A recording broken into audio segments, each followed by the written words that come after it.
ministre. La parole est à présent à Monsieur Jean-Didier Berger pour le groupe Droite républicaine. Madame la Présidente, mes chers collègues, ma question s'adresse à Monsieur le Premier ministre. Monsieur le Premier ministre, la France est humiliée parce qu'elle est impuissante. Impuissante face à un régime, le régime algérien, qui emprisonne notre compatriote, l'écrivain Boualem Sansal. Elle est impuissante face à un régime qui, au mépris de ses propres engagements, refuse de reprendre ses ressortissants illégalement présents sur notre territoire.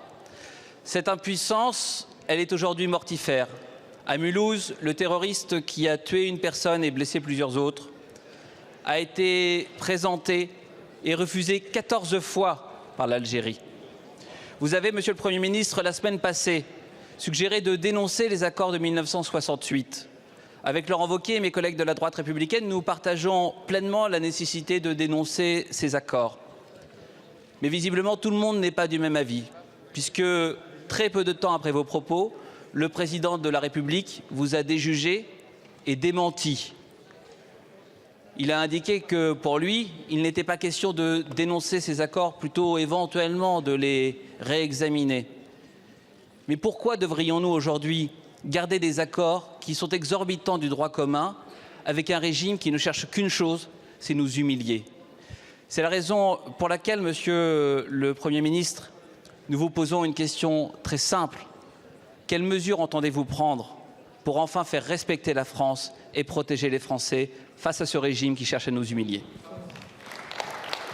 Merci beaucoup, Monsieur le député. La parole est à Monsieur Jean-Noël Barrot, ministre des Affaires étrangères et de l'Europe.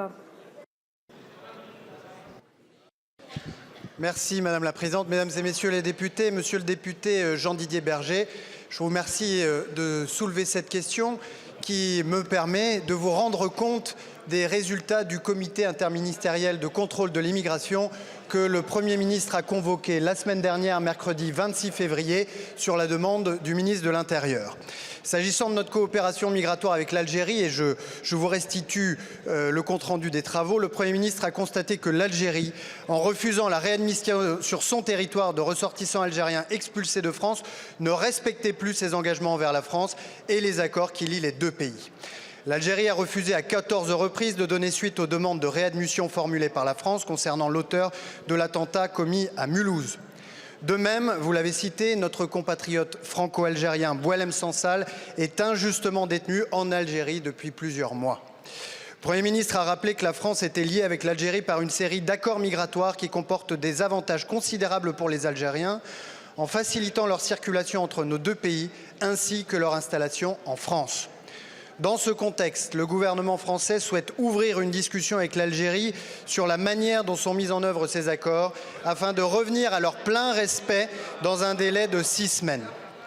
Une liste de ressortissants algériens devant être réadmis en Algérie sera présentée aux autorités algériennes. Le ministre de l'Intérieur en a parlé tout à l'heure.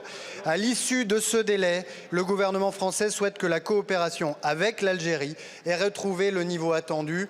La France se réserve le droit de remettre en cause ces accords. Et pour conclure, le Premier ministre a évoqué le sujet suivant. La France n'est pas à l'origine de la situation. Nous ne confondons pas les autorités algériennes avec le peuple algérien ni avec nos compatriotes d'origine algérienne. Il n'y a pas de volonté d'escalade, mais les refus de réadmission sont une atteinte directe aux accords que nous avons avec l'Algérie. Nous souhaitons le retour aux accords auxquels se sont engagés les deux gouvernements. Merci beaucoup, Monsieur le ministre. Monsieur le député.